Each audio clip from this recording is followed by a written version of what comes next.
विधानसभा चुनाव के लिए अब आपको ग्राउंड रिपोर्ट दिखाएंगे और इस वक्त हम जा रहे हैं मध्य प्रदेश। मध्य प्रदेश में जो राजनीतिक तापमान है वो धीरे धीरे अपने चरम पर पहुंच रहा है। 17 नवंबर को वोटिंग है, तो करीब मान करके चलिए 18-20 दिन का समय अब है। मध्य प्रदेश में बहुत कुछ ऐसा है जिसको टटोलना जरूरी है और उसको टटोलेंगे तो उसमें क्या कुछ निकल करके आता है, क्या कुछ लोग वहाँ पर मूड बना रहे हैं। शिवराज सिंह चौहान वो जो है डैमेज कंट्रोल कर पा रहे हैं या नहीं कर पा रहे हैं, दोबारा से उनकी वापसी हो पाएगी या नहीं हो पाएगी, या जिस तरह से कांग्रेस उधर अपना बदला जो है वो लेने की कोशिश कर रही है। कुल मिलाकर के जो लड़ाई है वो यही है कि शिवराज सिंह चौहान अपनी वापसी करवाना चाहते हैं और कांग्रेस जो है जिस तरह से उसकी सरकार को गिराया गया तो उसका बदला जो है वो पूरा करना चाह रही है। अब ऐसे में दोनों तरफ के दावे वादे हैं। एक तरफ जो है शिवराज सिंह चौहान वो लाडली बहना योजना का जिक्र करते हैं, तो कांग्रेस अपनी स्कीम दिखाती है कि हमारी भी कुछ इसी तरह से स्कीमें हैं। तो इन सारी चीज़ों का ज़मीनी स्तर पर क्या कुछ जो है वो असर है, लोग इन चीज़ों को कितना पकड़ पा रहे हैं, कितना इन चीज़ों पर जो है विश्वास कर पा रहे हैं, कांग्रेस पर क्या भरोसा हो पाएगा या शिवराज सिंह चौहान को ही जो है वो इस बार भी कायम रखेंगे। उमा भारती को लेकर के एक बड़ी खबर आई है कल ही, उस खबर पर भी हम आगे बात करेंगे कि उमा भारती आखिरकार क्यों चुनाव प्रचार के माहौल को छोड़ करके हिमालय जा रही है, उस पर बात करेंगे। उसके साथ साथ जो चुनावी सर्वे आ रहे हैं वो चुनावी सर्वे भी बीजेपी के लिए सही नहीं है। चुनावी सर्वे में भी बीजेपी की जो है वो हार होती हुई नजर आ रही है। और कल ही एक जी न्यूज़ का सर्वे आया, जी न्यूज़ का, और वो जी न्यूज़ के सर्वे में भी करारी हार हो रही है बीजेपी की।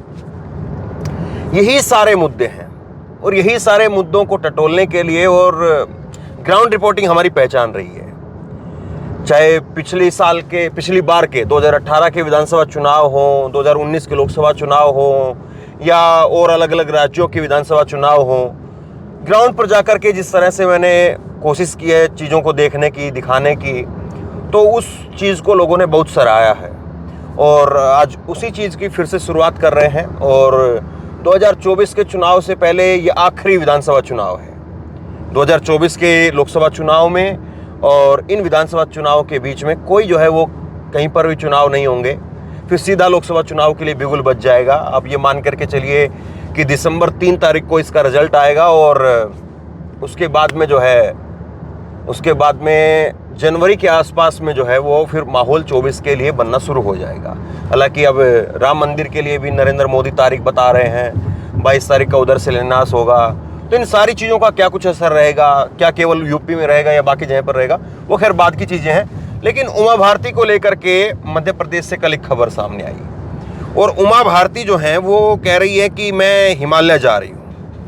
अब ये समझ से परे है कि चुनावी मौसम में हर कोई नेता जो है वो अपनी गाड़ी का तेल पानी पहले से चेक करवा करके, चाहे नेता हो पत्रकार हो, वो चुनावी कवरेज के लिए ग्राउंड पर ज़मीन पर मौजूद होने की कोशिश करता है कि वो ग्राउंड पर रहे और ग्राउंड पर क्या कुछ जो है वो चल रही है चीज़ें तो उनको देखे और दिखाए, समझे तो इस तरह से। लेकिन उमा भारती जो है वो नाराज़ है, उमा भारती नाराज़ हैं और चुनाव के बीच में वो अब चली गई है हिमालय की तरफ। और हिमालय जो है वो उमा भारती जा रही हैं, इस बात के अपने आप में बहुत सारे मायने हैं। और बीजेपी का चुनाव प्रचार भी हो सकता है कि बीजेपी का चुनाव प्रचार भी उमा भारती ना करें, और उमा भारती अगर बीजेपी का चुनाव प्रचार नहीं करती हैं तो इसके बहुत असर पड़ेगा। इसका असर जो अभी मैं बात कर रहा था राम मंदिर की तारीख वगैरह की, तो राम मंदिर के जो पूरा जो बीजेपी की तरफ से जो एक कार्यक्रम चलाया गया उसका भी एक बड़ा चेहरा रही उमा भारती, तो वहाँ तक भी उमा भारती की जो है पहुँच है।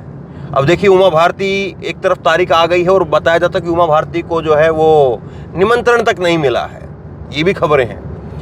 अब इन सब चीज़ों का लोगों के ऊपर क्या असर रहेगा? उमा भारती क्या वाकई अपने वोटर को जो है वो ये कहेगी कि वो साइलेंट रहें, ना बीजेपी की तरफ जाएं ना कांग्रेस की तरफ जाएं और साइलेंट रह करके इस बार बता दें, या नोटा की तरफ वो अपने समर्थकों को कहेगी कि नोटा इस बार दबा करके इस्तेमाल करो, या वो कहेंगे कि नहीं इस बार कांग्रेस को कर दो, बीजेपी की थोड़ी अकल ठिकाने लगाते हैं ताकि 24 के चुनाव में हमारी कुछ पूछ हो। और वो कह भी रही है कि 24 का चुनाव भी मैं दोबारा से लड़ूंगी। तो ये सारी चीज़ क्या असर डालेंगी, सवाल ये है। और दूसरा जो है, जिस जी न्यूज़ के सर्वे की हम बात कर रहे थे, तो जी न्यूज़ का ये सर्वे आप देखिए। जी न्यूज़ के सर्वे में 132 से 146 सीटें, 132 से 146 सीटें जो हैं वो कांग्रेस के लिए दिखाई गई हैं। बहुत बड़ा अंतर है। और बीजेपी के लिए जो है वो 84 से 98 सीटें, 230 सीटें कुल से हैं और 116 सीटें जो है वो बहुमत के लिए चाहिए। और ऐसे में बहुमत से काफ़ी दूर 98 से 84 सीटों के बीच में जो है बीजेपी सिमट रही है। अन्य का कोई खास जो इस बार रोल नहीं है। अन्य जो है वो 0 से 5 इसमें दिखाया गया है। जी न्यूज़ का सर्वे है, इस बात को भी मत भूलिए आप कि जी न्यूज़ अगर इस बात को कह रहा है तो फिर इसके मायने क्या होंगे आप समझ ही सकते हैं। वोट शेयर में भी पिछली बार का ये हुआ था कि कांग्रेस को सीट भले ही ज़्यादा आई थी लेकिन वोट शेयर बीजेपी का ज़्यादा था। लेकिन इस बार वोट शेयर भी कांग्रेस का ज़्यादा है। वोट शेयर 40% कांग्रेस का है, 43% जो है वो बीजेपी का है। तो यहाँ पर भी बीजेपी जो है वो मात उसको मिल रही है।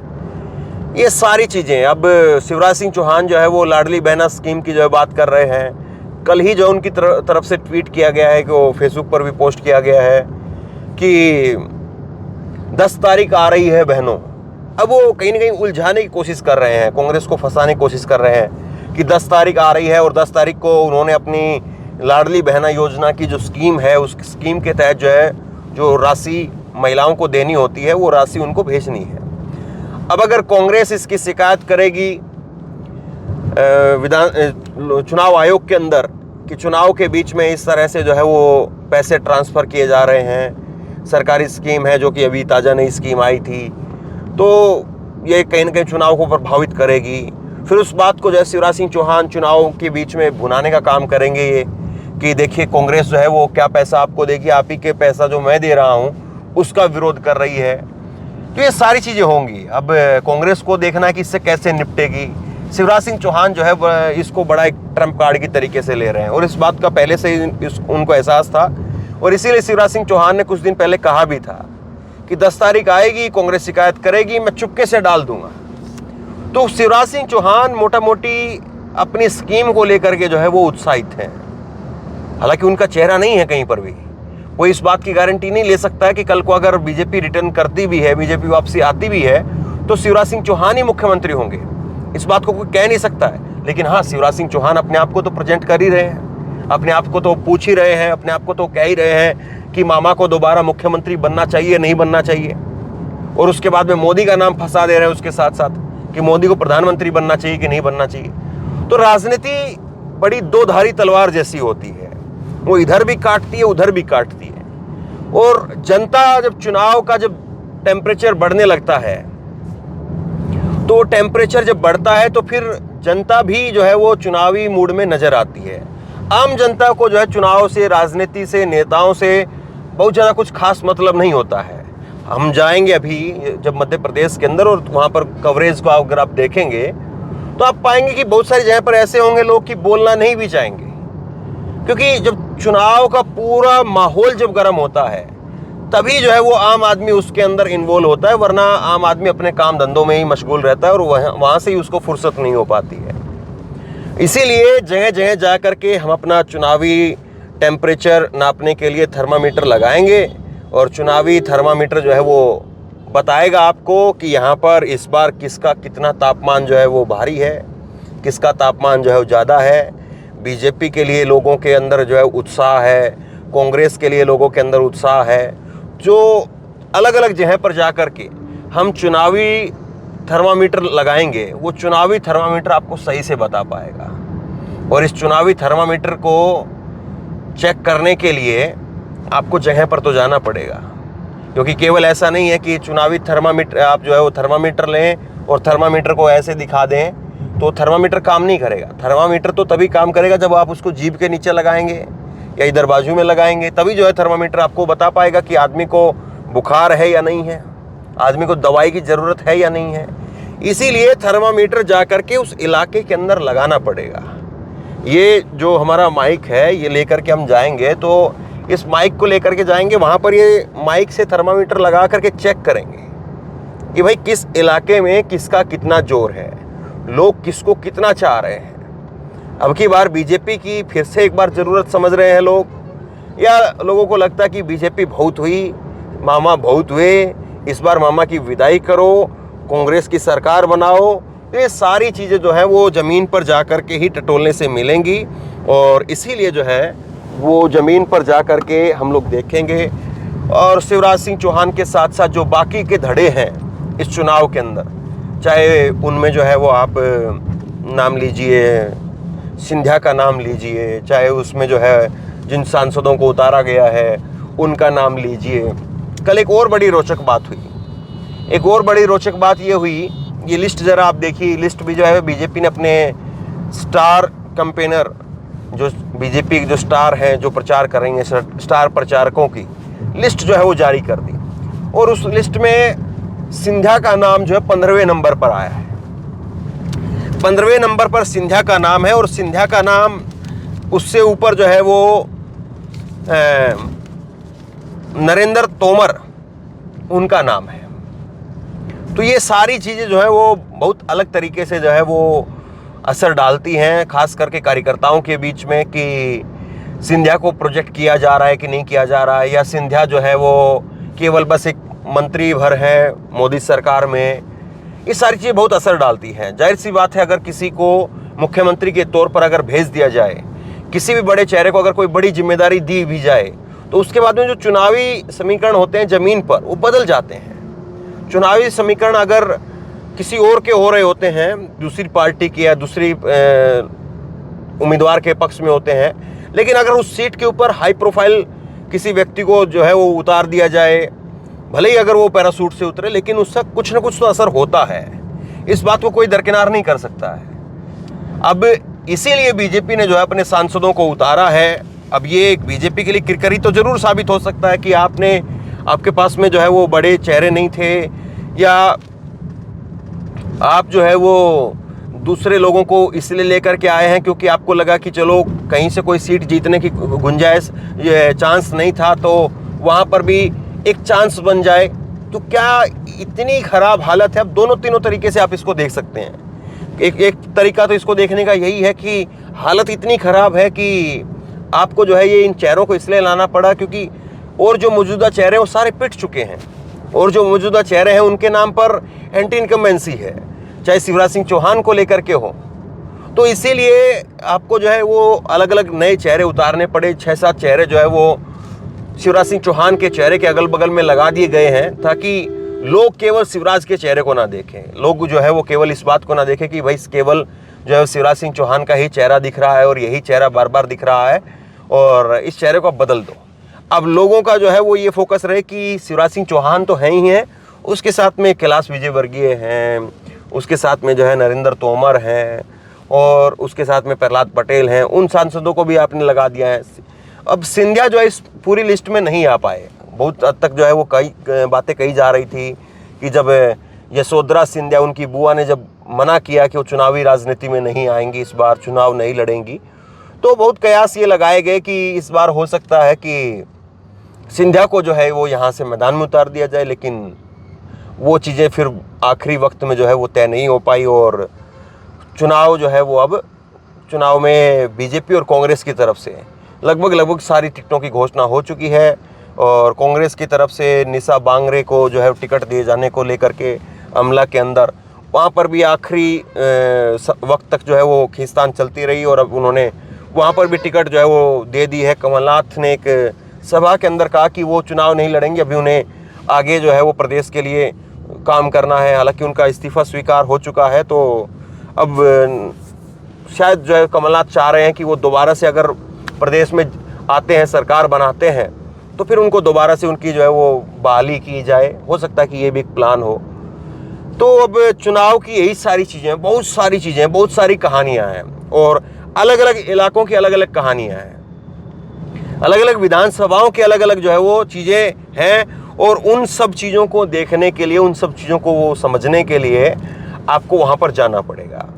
अब कोशिश यही रहेगी कि मध्य प्रदेश में 17 तारीख तक वोटिंग है और पहला जो है चरण वो छत्तीसगढ़ में है। छत्तीसगढ़ में जो है वो आपका 2 चरण में चुनाव है। 7 नवंबर को सबसे पहला चुनाव जो है 7 नवंबर को छत्तीसगढ़ और मिजोरम में होना है। तो मिजोरम में तो खैर हम नहीं जा पाएंगे, लेकिन छत्तीसगढ़ में चुनाव है, 2 सीटों में छत्तीसगढ़ में चुनाव हो 7 और 17 को। पहला चरण जो है वो छत्तीसगढ़ में 7 तारीख को जब वोटिंग होगी तो 20 सीटें रहेंगी, और उसके बाद 17 तारीख को जब वोटिंग होगी और उसी दिन मध्य प्रदेश में भी वोटिंग होगी, उस दिन वहाँ पर 70 सीटों पर वोटिंग होगी और मध्य प्रदेश की 230 सीटों पर वोटिंग होगी।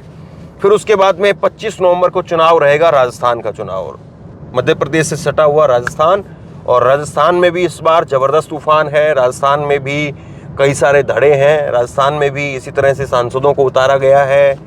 तो बीजेपी का जो मेन फोकस है वो राजस्थान और मध्य प्रदेश को लेकर के है। बीजेपी ने ऐसा लगता है कि छत्तीसगढ़ के चुनाव को छोड़ सा दिया है, ना वहाँ की कुछ खबरें जो है वो सुर्खियाँ बना पा रही है, ना वहाँ पर बीजेपी कुछ जो है कोई बड़ा प्रयोग करके दिखा पा रही है। तो राजस्थान और मध्य प्रदेश 2 चीज़ों पर जो है वो बीजेपी का मेन तौर पर फोकस है, और बीजेपी को लगता है कि यहीं से अगर कुछ निकल सकता है तो यहीं से निकल सकता है।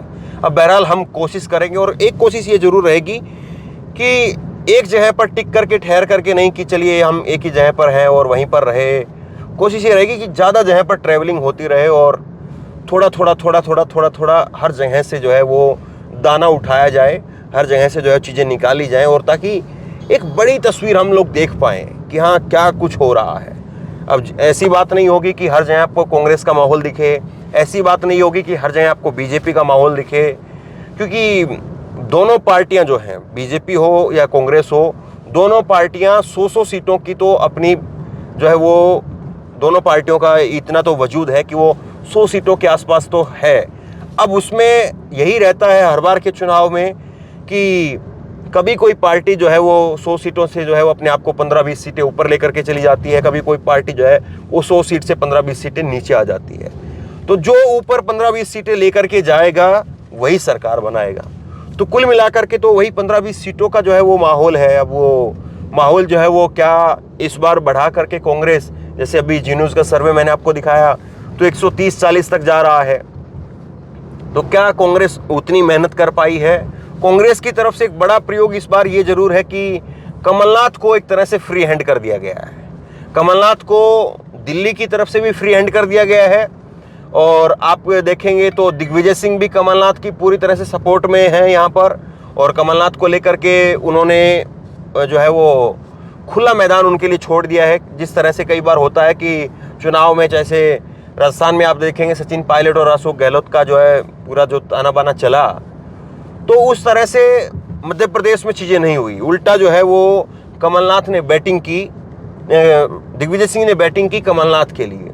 और अभी देखा होगा मैंने आपको खबर भी दिखाई थी, जब कपड़े फाड़ने वाले बयान जब सामने आया, और उसके बाद में जब वो उसी दिन उसके अगले ही दिन कांग्रेस का जो है घोषणा पत्र आना था, तो कैसे जो है वो चीज़ें हुई कि कमलनाथ और दिग्विजय सिंह ने मंच पर बैठे बैठे कपड़े फाड़ने वाले उस बयान को जो है वो सुलझा लिया।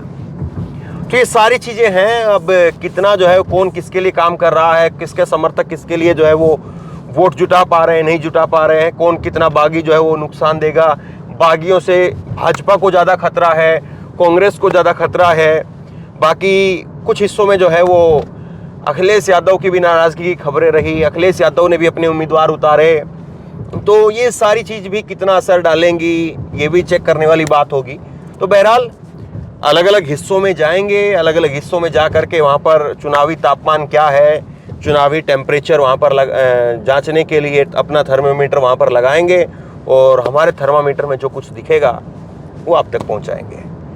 कोशिश एक यही रहेगी कि आपको निष्पक्ष तरीके से जो कुछ ज़मीन पर है उसको दिखाएं, क्रॉस चेक किया जाए कि शिवराज सिंह चौहान ने जो बातें कही हैं उनका कितना असर है या नहीं है, उनकी योजनाओं का कितना असर है, विकास हुआ है या नहीं हुआ है। करीब करीब 18-20 साल की उन्हीं की सरकार है, अगर 1.5 साल के समय को कांग्रेस को छोड़ दिया जाए तो ये सब चीज़ें टटोलने का काम करेंगे। बहरहाल अब आज से आप ग्राउंड रिपोर्ट ज़रूर देखिए, और चूँकि हम अब ग्राउंड रिपोर्टिंग के लिए जा रहे हैं तो हो सकता है कि कई बार जो है वो खबरें आपको थोड़ा देर से मिले, क्योंकि अब यहाँ से नेटवर्क का और थोड़ा सा उस तरह से दिक्कतें होती हैं। तो आप लोग चेक करिएगा, चैनल पर आइए और चैनल पर आकर के चेक करिए कि वीडियो लगी है या नहीं लगी है।